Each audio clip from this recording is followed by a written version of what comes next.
Study IQ IAS, अब तैयारी हुई अफोर्डेबल। नमस्कार दोस्तों भयानक गर्मी के बाद फाइनली देश के कई हिस्से में झमाझम बारिश की शुरुआत हो चुकी है। और देखिए, जब भी देश में मॉनसून अच्छा होता है, बारिश अच्छी आती है, तो ये हमारे एग्रीकल्चर सेक्टर के लिए अच्छा होता है, हमारे किसानों के लिए अच्छा होता है। तो अगर किसानों और एग्रीकल्चर सेक्टर के लिए अच्छा है, मतलब हमारे इंडियन इकोनॉमी के लिए अच्छा है। क्या हुआ है, यहाँ पर आप देख सकते हो, जो खारिफ की सोइंग एरिया है वो 30% से भी ज्यादा बढ़ गई है, लगभग 33%। मतलब आपको पता ही होगा, खारिफ में कई सारे क्रॉप्स आते हैं जो मैं डिस्कस करूंगा वीडियो के अंदर।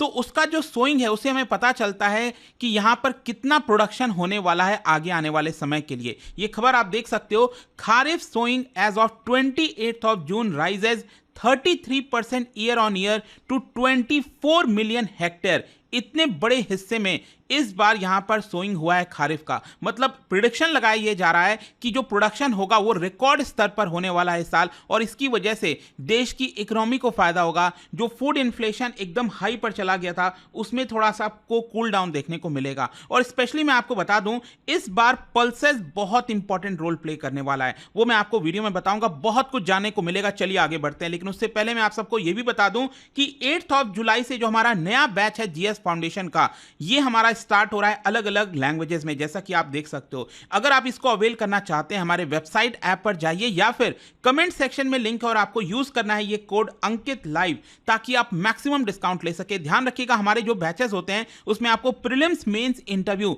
सब कुछ की कंप्लीट प्रिपरेशन कराई जाती है। ऑप्शनल भी अवेलेबल है, आप चाहो तो ले सकते हो। और इसके अलावा अगर आप एमसीक्यूज अटेम्प्ट करना चाहते हैं तो मेरे इंस्टा पेज पर जाइए, वहां पर स्टोरीज में जितने भी एमसीक्यूज हैं उसको भी आप अटेम्प्ट कर पाएंगे। चलिए शुरुआत करते हैं, और सबसे पहले ये देखते हैं कि एग्जैक्टली हुआ क्या है। देखिए, यहां पर जो साउथ वेस्ट मॉनसून है, आप सबको पता ही होगा कि इसकी शुरुआत होती है केरला से, और ये शुरुआत होता है 1 जून से। तो यहां से ये एंटर करता है धीरे धीरे, लगभग 1 महीने के बाद पूरे देश भर में ये पूरा मॉनसून फैल जाता है, जिसकी वजह से कई बार आपको बारिश देखने को मिलता है अलग अलग इलाकों में। तो यहां पर हुआ क्या है कि अच्छी खबर यह है कि यहां पर जो बारिश फैल गया है पूरे देश भर में, इसी बीच जो खारिफ का सोइंग है वो भी काफी बड़े एरिया में फैला है। मतलब जो फार्मर्स हैं वो ज्यादा से ज्यादा यहां पर प्रोडक्शन करना चाहते हैं अलग अलग क्रॉप्स का। मैं आपको वैसे बता दूं कि केरला में ये जो मॉनसून आया था वो एक्चुअली 2 दिन पहले ही स्टार्ट हो गया था। मतलब आना था इसको 1 जून को, इसकी शुरुआत होनी थी,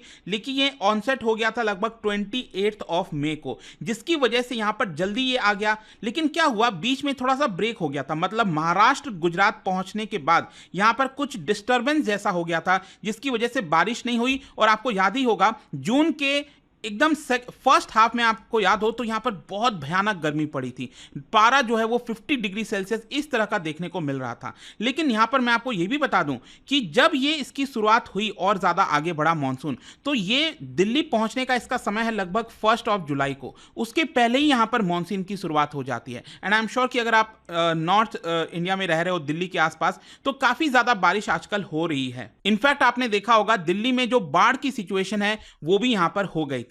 लेकिन अच्छी खबर क्या है? अच्छी खबर जो मैं आपको बता रहा था, यहां पर जो खबर आई है कि जो सोइंग एरिया है खारिफ का, जो अलग अलग क्रॉप्स होते हैं, जैसे कि फॉर एग्जांपल अगर हम शुगर केन की बात करें, अगर हम बात करें पैडी की, अगर हम बात करें पल्सेस की, तो ये सब आपका खारिफ सीजन में ही होता है। तो इस सीजन का मतलब यह है कि यहां पर जब मॉनसून की शुरुआत होती है तब यहां पर उसको बोया जाता है, और सितंबर अक्टूबर के बाद यहां पर उसकी हार्वेस्टिंग होती है, जिसकी वजह से बहुत सारा प्रोडक्शन आपको देखने को मिलता है। खैर, अब क्वेश्चन यह है कि यहां पर कौन कौन से क्रॉप का कितना एरिया कवर हुआ है, वो मैं आपको बताता हूं। देखो, सबसे पहले अगर हम बात करें पैडी की, पैडी मतलब बेसिकली जो राइस हम खाते हैं, ठीक है।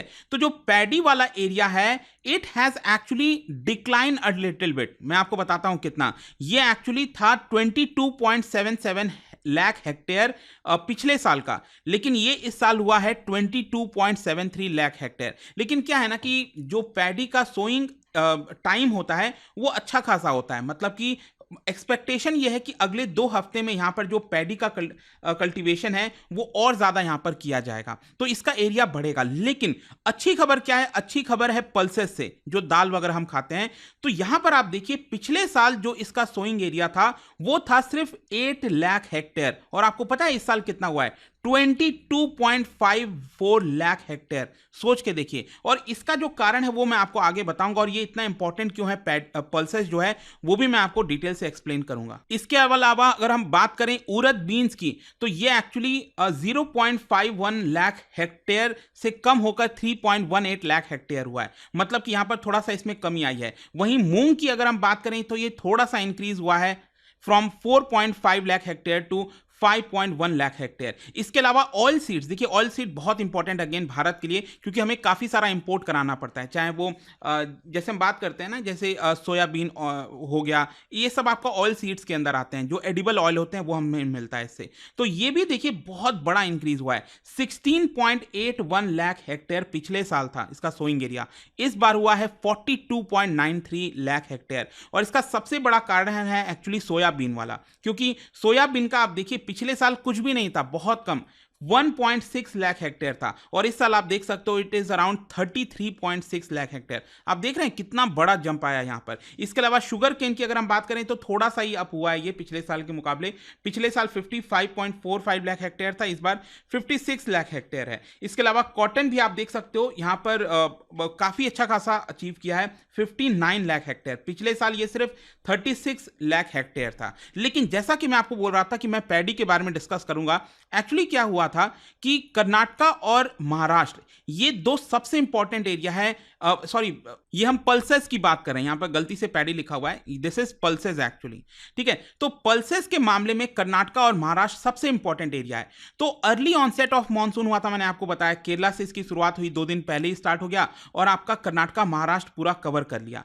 तो इसकी वजह से यहां पर आप देख सकते हो, चाहे वो तूर हो, उड़द दाल हो, मूंग हो, इन सब में लगभग 181% का इंक्रीज हुआ है। सोचिए पिछले साल जितना एरिया कवर हुआ था उससे 181% ज्यादा एरिया कवर किया गया है इस बार। और यहां पर पल्सेस काफी इंपॉर्टेंट भारत के लिए इसलिए है क्योंकि पिछले साल अगर आप देखोगे तो पल्सेस एक ऐसी कैटेगरी थी जहां पर अच्छा खासा दाम बढ़ा था, और यहां पर सरकार भी चिंता कर रही थी, सरकार कह रही थी उसको कंट्रोल नहीं कर पा रही थी, क्योंकि क्या हो रहा था कि सरकार के पास भी कोई बफर नहीं बचा था पल्सेस का, क्योंकि पिछले 2 साल से पल्सेस का प्रोडक्शन उतना हुआ नहीं, जिसकी वजह से सरकार के पास बफर नहीं था, स्टॉक नहीं था, और सरकार मार्केट इंटरवेंशन करके पल्सेस का दाम कम नहीं कर पा रही थी। फाइनली सरकार को क्या करना पड़ा, जो इंपोर्ट रिस्ट्रिक्शंस हैं पल्सेस, कई सारे पल्सेस में, जैसे तूर, उड़द, येलो पीस, चना, उन सब के ऊपर इंपोर्ट रिस्ट्रिक्शंस हटाना पड़ा था ताकि डोमेस्टिक सप्लाई बढ़ सके और इन्फ्लेशन जो हो रहा था पल्सेस में वो थोड़ा सा कूल डाउन हो सके। ये यहां पर किया गया था। तो पल्सेस अगेन इस बार जो सोइंग हुई है, एक्सपेक्टेशन ये है कि बहुत सारा प्रोडक्शन होगा पल्सेस का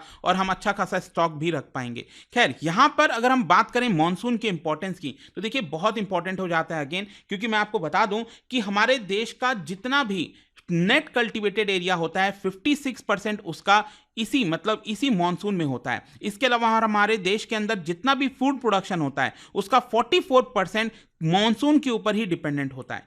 तो नॉर्मल प्रेसिपिटेशन जो है मॉनसून के समय ये इंपॉर्टेंट हो जाता है क्रॉप प्रोडक्शन के लिए, साथ ही साथ हमारे इकोनॉमी के लिए, क्योंकि अगर क्रॉप प्रोडक्शन कम होगा तो फूड इन्फ्लेशन होगा, सप्लाई कम होगी तो ज़्यादा दाम बढ़ेंगे तो लोगों को ज़्यादा पेमेंट करना होगा, लोग बाकी चीज़ों पर खर्च नहीं कर पाएंगे और पूरा का पूरा जो अर्थव्यवस्था है वो बिगड़ जाती है। तो यहाँ पर मैं आपको बता दूं, एग्रीकल्चर आपको पता ही होगा हमारे जीडीपी में लगभग 18% ही कंट्रीब्यूट करता है, लेकिन यहाँ पर बहुत सारे लोग इसके अंदर इन्वॉल्व हैं। 50% हमारी पॉपुलेशन डायरेक्टली एग्रीकल्चर से जुड़ी हुई है। तो मॉनसून बहुत इंपॉर्टेंट है भारत के लिए। और इस बार का मॉनसून कैसा होगा मैं आपको बता दूं, इंडियन मेट्रोलॉजिकल डिपार्टमेंट ने प्रिडिक्ट किया है for the month of July जो मॉनसून है वो नॉर्मल रेनफॉल होने वाली है। यहां पर आप देख सकते हो, इसकी वजह से बोला जा रहा है कि फार्मिंग कम्युनिटी को रिलीफ होगा। और इसके अलावा जुलाई में बताया यह जा रहा है कि जो खारिफ क्रॉप है वो अपने पीक पर पहुंच जाएगा। मतलब खारिफ क्रॉप का जो सोइंग है अभी और होना है, क्योंकि ये तो हमने जून की बात की ना लास्ट, यहां पर तो क्या है कि अभी जुलाई में बहुत सारा अभी सोइंग होना बाकी है, तो वो भी हम यहाँ पर देखेंगे। और साथ ही साथ आप देख सकते हो from agriculture stand point of view July farmers के लिए बहुत अच्छा होता है, मतलब अच्छा होने वाला है, ऐसा यहाँ पर साइंटिस्ट का कहना है। इसके अलावा यहाँ पर यह भी बोला जा रहा है कि जुलाई में देश के ज्यादातर हिस्से में आपको अबव नॉर्मल रेनफॉल देखने को मिलेगा, एक्सेप्ट सम एरिया जैसे नॉर्थ ईस्ट के अंदर लद्दाख, बिहार, झारखंड, कुछ एरियाज ऐसे हैं जहां पर बिलो नॉर्मल रेनफॉल देखने को मिल सकता है। ओवरऑल मैं आपको बता दूं, जुलाई में यह बोला जा रहा है कि 106% ऑफ लॉन्ग पीरियड एवरेज ऐसा मॉनसून रहने वाला है, रेनफॉल होने वाला है। और आईएमडी का डेटा यह कहता है कि country received 147.2 mm of rainfall in June. क्योंकि क्या है ना, आप समझिए जून के अंदर जो बारिश है वो एक्चुअली काफी लेट स्टार्ट हुआ, क्योंकि आपने देखा ही होगा कि स्टार्टिंग में बहुत ज़्यादा गर्मी पड़ रही थी, बारिश हो नहीं रही थी। तो यहाँ पर जून में नॉर्मली अगर आप देखोगे तो 165 mm रेनफॉल होना चाहिए।